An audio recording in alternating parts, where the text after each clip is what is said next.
선지자 예레미야의 예언처럼 70년 만에 포로에서 돌아올 것이다 라는 그 말씀의 예언은 정확하게 성취가 되어집니다. BC 605년에 포로로 끌려갔던 이스라엘 백성들이 537년에 1차로 돌아오게 됩니다. 그리고 그 일을 담당했던 스룹바벨과 대제사장 여호수아는 하나님의 명령을 따라 무너진 땅에 성전을 건축하게 되었다라고 하는 것이죠. 이 성전이 바로 성경의 두 번째 나오는 스룹바벨 성전입니다. 참으로 우여곡절 끝에 이 성전이 완공된 지 70여 년이 지나서 느헤미야가 지금 바사왕 아닥사스다 왕의 밑에서 술 맡은 관원장으로 봉사하고 있을 때에 스룹바벨에 의해서 성전이 건축된 그 성전이 불에 타고 성벽이 다 무너지고 심지어 성문까지 불에 탔더라. 그와 같은 참담한 소식이 바로 느헤미야에게 들려왔다고 하는 것입니다. 아닥사스다 왕이 느헤미야를 보니까 얼굴에 수심이 가득 차 있는 거예요. 그래서 왕이 묻습니다. 네가 아픈 데가 없거늘 어찌하여 오늘 수심이 가득하뇨? 라고 묻지요. 그때 느헤미야가 말합니다. 우리 고국 예루살렘의 성전이 지금 다 불에 타고 성벽은 전부 다 무너졌다고 합니다. 하나님께서 이때에 아닥사스다 왕의 마음을 감동시켜가지고 그러면 너는 유대인들을 데리고 예루살렘으로 돌아가서 네가 해야 할 일을 해라. 그러면서 이제 느헤미야에게 사람들을 데리고 예루살렘으로 돌아가라고 명령합니다. 이때가 바로 BC 444년 바로 포로교환이 바로 포로귀환 제3차 귀환이 이루어진 때라고 볼 수 있습니다. 오늘 본문은 느헤미야가 이와 같이 포로들을 이끌고 와서 무너진 스룹바벨 성전을 다시 이제 재건하는 과정을 다루고 있는 그와 같은 말씀입니다. 처절한 방해자들의 끊임없는 방해가 있음에도 불구하고 그러나 느헤미야의 사명은 결국 52일 만에 대단히 짧은 시간에 완공이 될 수 있었다라고 하는 것입니다. 모든 것이 열악한 환경에서도 이와 같이 이들이 포기할 수 없었던 것은 이들에게는 분명한 소망이 있었기 때문이라고 하는 것입니다. 과연 느헤미야가 가졌던 그 무리들이 가졌던 소망은 어떤 것이었는지 함께 이 시간 우리가 살펴보면서 우리도 이 말씀을 통해서 우리가 위로를 받고 힘을 얻고 그리고 그들이 가졌던 소망을 우리도 소유할 수 있는 시간이 될 수 있기를 간절히 소원합니다. 느헤미야와 일행이 가졌던 소망은 과연 어떤 것이었을까? 첫째로 오늘 본문 7절 말씀에 보면 성전 재건에 대한 소망이었다라고 하는 것입니다. 다른 말로 하면 사명에 대한 확신이 주는 소망을 이들이 가지고 있었다라고 하는 것입니다. 7절 말씀에 보면 이렇게 말합니다. 산발랏과 도비야와 아라비아 사람들과 암몬 사람들과 아스돗 사람들이 예루살렘 성이 중수되어 그 허물어진 틈이 메꾸어져 간다함을 듣고 심히 분노하여 라고 말하죠. 여기 지금 7절에 보면 무슨 말이 나옵니까? 예루살렘 성이 매우 빠른 시간에 지금 중수되어 가면서 허물어진 틈들, 뭐예요? 지금 성벽이죠, 성벽. 성벽이 굉장히 많이 무너져서 이 성벽이 지금 빠른 시간 내에 메꾸어져 간다는 들었다는 거죠. 이게 무슨 이야기입니까? 이것은 느헤미야가 가졌던 성전 재건에 대한 열망이 얼마나 간절했는가를 우리에게 보여주고 있다는 거예요. 대적들의 반대를 보면 아직도 무더기가 많거늘 짐이 나른 자의 힘이 다 빠졌다. 그러니까 이렇게 우려할 만큼 느헤미야는 속전속결로 공사를 밀어붙이고 있었다는 것이죠. 그런데 이와 같은 느헤미야의 사명 감당에 대한 확신은 바로 느헤미야뿐만 아니라 백성들에게도 전이가 되었다는 거예요. 그래서 우리가 정말 이 성전 재건하는 것이 우리의 소망이다. 왜냐하면 성전 재건에 대한 느헤미야의 마음을 보여주는 성경 구절이 바로 2장 17절에 나옵니다. 2장 17절 보면 예루살렘 성을 건축하여 다시는 수치를 당하지 말자. 그러니까 느헤미야가 바라보는 관점은 무엇입니까? 우리가 지금 나라를 잃고 이와 같이 수치를 당하는 것은 성전이 무너졌기 때문입니다. 그리고 우리가 이 성전을 빨리 재건해가지고 이런 수치를 당하지 말자. 왜 그러냐면 7절에 보면 산발랏은 어느 사람입니까? 사마리아 사람입니다. 사마리아인들은 이스라엘 백성들에게는 사람다운 대접을 받지 못한 사람들이잖아요.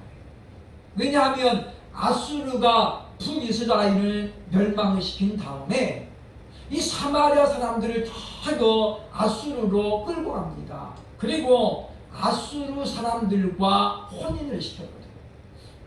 그런 바람에 우리가 말하는 혼혈 족속이 태어난 거예요. 그러니까 이스라엘 사람도 아니고 아수르 사람도 아닌 이런 엉뚱한 피부 색깔을 가진 사람들이 나오게 됐다는 거죠. 그것이 이제 100년, 200년 지나가면서 이들이 상당히 많은 무리로 정착하게 되었다는 것입니다. 그래서 이 사복음서에 보면 예수님께서는 당시 유대인들이 사마리아 지방으로는 아예 통과도 안 했습니다. 갈릴리로 가면은 사마리아를 통과하면 금방 가는데도 불구하고 우회해서 며칠 걸려 돌아갔거든요. 왜냐? 당시 유대인들은 사마리아 사람들과는 상종을 하지 않았기 때문입니다. 그렇기 때문에는 바로 이 사마리아 사람 산발랏, 그리고 지금 도비야는 어디 사람이냐면 바로 암몬 사람이죠. 암몬 사람. 그리고 아스도 사람들은 어디입니까? 블레셋 사람들이죠. 그러니까 예전에 다윗 때는 전부 이스라엘 향해서 조공을 바쳤던 그런 사람들이거든요.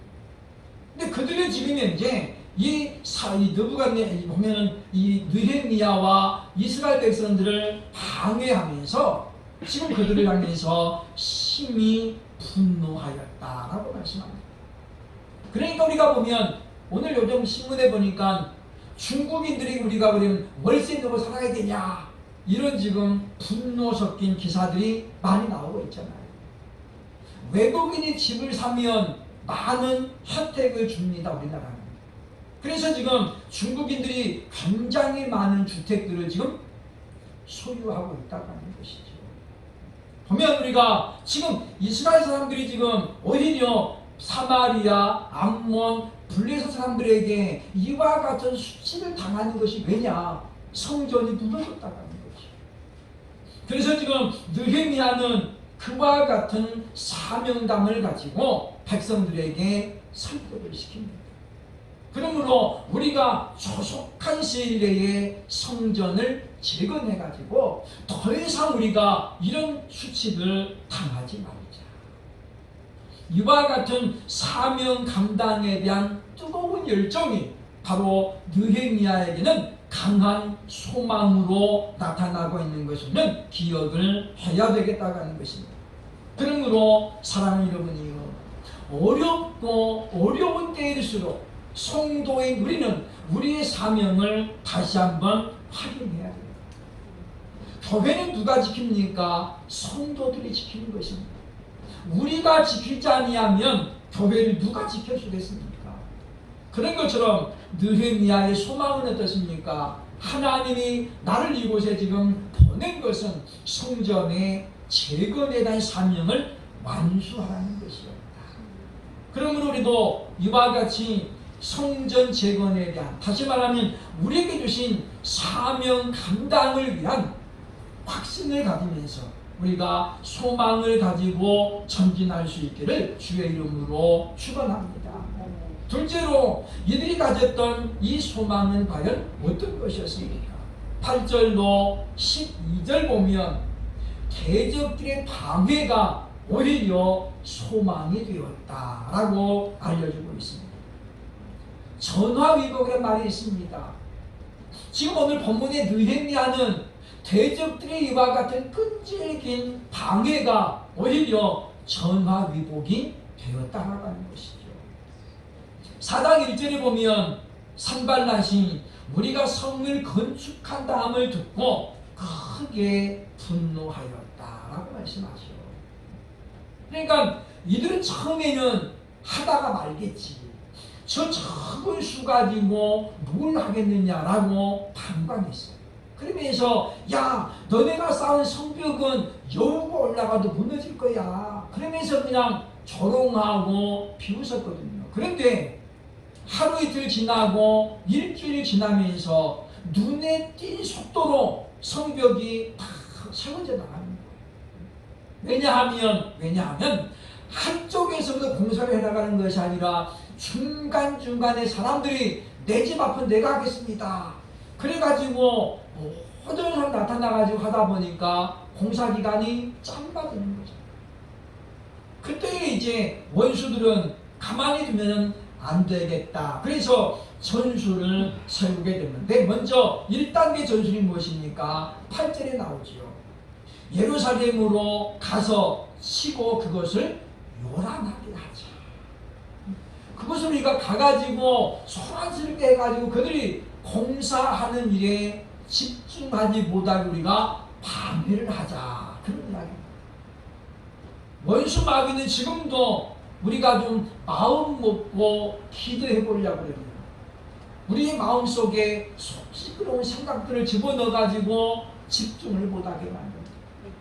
하다 보면 기도를 하고 있는지 졸고 있는지 또는 딴 생각하고 있는지 잘 모를 정도로 우리의 집중력을 방해하거든요. 내가 오늘부터 좀 성경을 좀 많이 읽어야 되겠다라고 집중하면 생전 연락 가는 친구가 와가지고 잘 지내냐 어쩌냐 저쩌냐 그러면서 내 시간을 다 뺏어가거든요. 바로 요란하게 한다는 것이죠. 그리고 두 번째 단계가 무엇입니까? 두 번째 단계는 더 심각하게 나아갑니다. 11절 보면 우리가 그들 가운데 달려들어 그들을 살육함으로 말미암아 역사를 그치게 하자. 무기를 들고 가 저들에게 살육하자는 거예요. 그냥 죽이자, 그만 죽이자. 이 얼마나 어마무시한 그와 같은 계략입니까? 이때의 느헤미야는 어떻게 반응합니까? 9절 보면 이렇게 말합니다. 우리가 우리 하나님께 기도하며 라고 말하죠. 사랑 여러분이요, 우리의 기도가 방해를 받고 우리 예배가 방해를 받고 내 신앙생활이 방해를 받을 때는 우리는 1차적으로 하나님께 기도해야 됩니다. 하나님, 저에게 돌파구가 필요합니다. 어떻게 하면 좋습니까? 하나님께 지혜도 구하고 하나님께 우리가 도움을 구하면 하나님께서는 급한 기도는 급한 대로 역사해 주신다고 하는 거예요.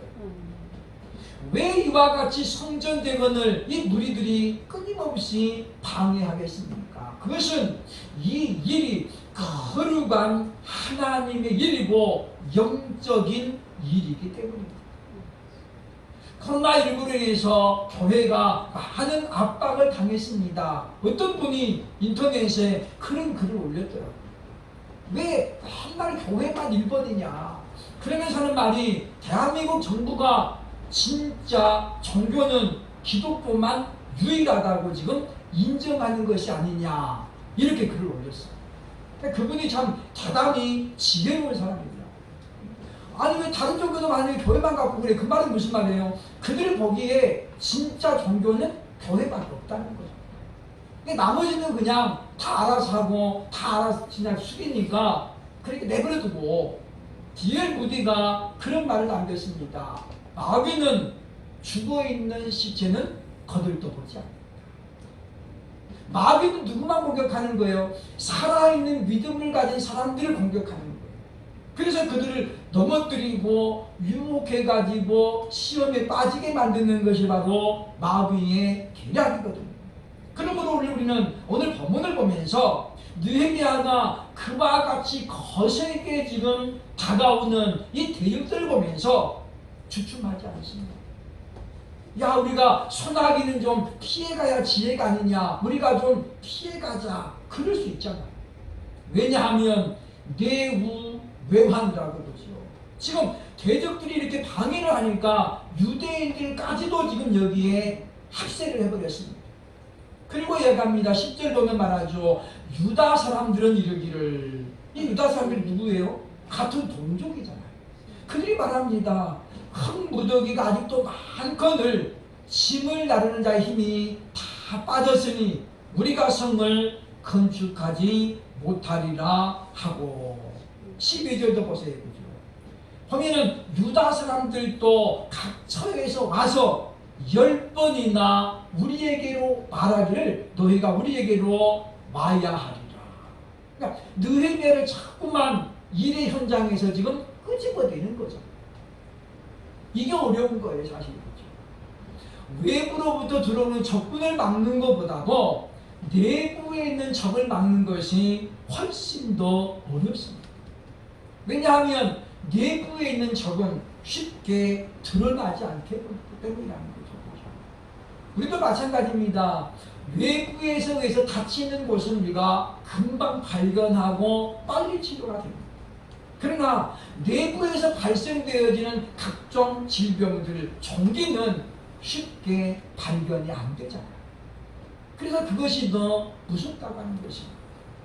사랑하는 여러분이요. 그래서 성경은 말합니다. 베드로전서 5장 8절로 9절에 보면 근신하라 깨어라 너의 대적 마귀가 우는 사자같이 두루다니며 삼킬 자를 찾나니 그러므로 너희는 믿음을 굳건하게 하여 그를 대적하라 라고 말합니다. 여러분, 소나기는 잠깐 피해서 가야 돼요. 그러나 영적인 도전은 우리가 피하면 안 된다는 거예요. 여기 보면 그랬잖아요. 너희는 믿음을 굳건하게 하여 그를 대적하라. 맞서 싸우라는 거예요. 개들도 쫓아오는데 사람이 도망가면 용기를 가지고 쫓아옵니다. 그런데 내가 딱 멈춰가지고 덤벼! 그러면 얘가 꼬리 내리고 도망가요. 그런 미물들도 자기를 지금 피하는지 대적하는지 금방 압니다. 요즘은 제가 못 갑니다만은 가평의 중앙기도원에 가다 보면 예전에는 제가 이제 버스를 타고 가면 도로가에서 내려서 걸어 올라가거든요. 그러니까 중간쯤 가면은 어떤 그 시인들이 사는 주택이 하나 있는데 거기가 개를 키우는데 개가 굉장히 커요. 이 개가 이제 사람이 걸어 올라가면 쏜살같이 막 지짐에 달려들거든요. 근데 이 개가 좀 크면 무섭잖아요. 그죠? 조그마한 거는 이제 그냥 가! 그러면 되는데 이 큰 개는 달라들어요. 막 이게 어느 날은 달려오는데 덜컥 무서운 거예요. 개가 큰 개가 오니까. 근데 마침 주변에 보니까 막대기가 하나 있는 거예요. 제가 그걸 딱 집어들었죠. 집어들고 뭐야! 딱 외쳤더니 얘가 딱 보다가 탁 서더니 막대기를 보더니 그냥 꼬리 딱 내리고 돌아가요. 원수는 대적은 도망가면 피하면 더 거세게 달려옵니다. 그렇기 때문에 느헤미야는 어떻습니까? 그들에게 이제 각종 무기를 주고 파수꾼을 두어 주야로 반대하게 만들죠. 그러면서도 하나님이 주신 거룩한 사역은 중단되지 않습니다. 사랑하는 여러분이요. 그러므로는 이와 같은 대적들의 방해를 받으면서도 오히려 소망이 굳건해지는 것은 다른 비결이 없습니다. 바로 기도의 결과라고 하는 것입니다. 아멘. 그러므로 대적들의 방해가 클수록 내가 뭔가를 지금 새롭게 시도하는데 대적들이 있다면 기도함으로 말미암아 오히려 전화위복의 기회를 삼을 수 있기를 주의 이름으로 축원합니다. 아멘. 세 번째 이들이 가졌던 소망은 어떤 것이냐? 바로 주를 기억하는 소망입니다. 14절 말씀에 보면 이렇게 말합니다. 14절 보면 너희는 그들을 두려워하지 말고 지극히 크시고 두려우신 주를 기억하고 너희 형제와 자녀와 아내와 집을 위하여 싸우라. 근데 지금 주를 기억하고 라는 말씀이 나오죠. 여기 지금 느헤미야가 하나님을 기억하라는 거예요. 여러분, 하나님을 기억하라는 말의 의미가 무엇입니까? 하나님의 약속의 말씀을 기억하라는 거예요. 하나님이 내게 분명히 약속의 말씀을 주셨다. 그러므로 우리가 그 말씀을 기억하자는 거죠. 두 번째는 무엇입니까? 하나님의 마음을 기억하라는 거예요. 하나님의 마음. 지금 하나님께서 우리를 보시고 우리가 이와 같이 고군분투하는 걸 보시고 하나님이 과연 어떤 마음을 가지고 있습니까? 여러분, 내 자녀가 맨 땅에 해등하듯이 정말 그렇게 열심히 살면 부모의 마음이 어떻습니까? 그냥 대충 야 네가 알아서 해라 그럴까요? 못 도와주는 마음이 더 간절해서 뭐 하나라도 좀 내가 버틸 수 없을까 그런 마음이 아니겠습니까? 누가복음 22장 61절에 베드로가 예수님을 모른다고 세 번째 부인합니다. 이 사람아, 나는 네가 하는 말이 무엇인지 모르겠다. 나는 그 사람을 도무지 알지 못한다. 그때에 답이 묻어요. 근데 22장 61절에 말합니다. 주께서 보면 이에 주님이 돌이켜 베드로를 쳐다보시니 라는 말이 나오죠. 보면 원문에 보면 그렇게 있습니다. 카이 스트라페이스 호 피리오스 에네 블렉센. 카이 이에 그 말이죠. 이해가 무슨 말이에요? 닭이 울 때에 그 말입니다. 닭이 울 때에 주님이 고개를 돌이켜 지금 누구를 보는 거예요? 베드로를 쳐다보시는데 이 에네 블렉센이라니 보시다 쳐다보다 이 말이 강조해요. 그리고 예수님은 특히 그 베드로를 쳐다봅니다. 베드로가 닭이 울자 자기도 모르게 예수님을 쳐다봅니다. 세 번이나 난 몰라요.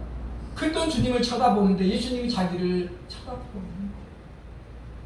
그때에 베드로가 어떻습니까? 네가 오늘 나를 세 번 부인하리라 말씀이 생각났어요.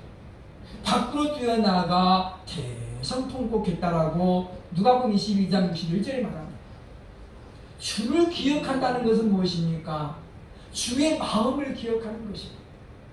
바로 그는 몇 시간 전에 주는 그리스도시요 살아계신 하나님의 아들입니다 라고 고백했잖아요. 그때 예수님이 제자들 다 있는데 칭찬해 주셨어요. 요한의 아들 시몬아 네가 복이 있다. 그랬건만 3년 동안 예수님과 거의 하루도 떨어지는 날이 없이 베드로는 주님과 함께 있습니다. 그런데 자기 좀 살자고 자기도 붙잡힐까 봐서 세 번이나 예수님을 모른다라고 단호하게 부정했던 시몬 베드로.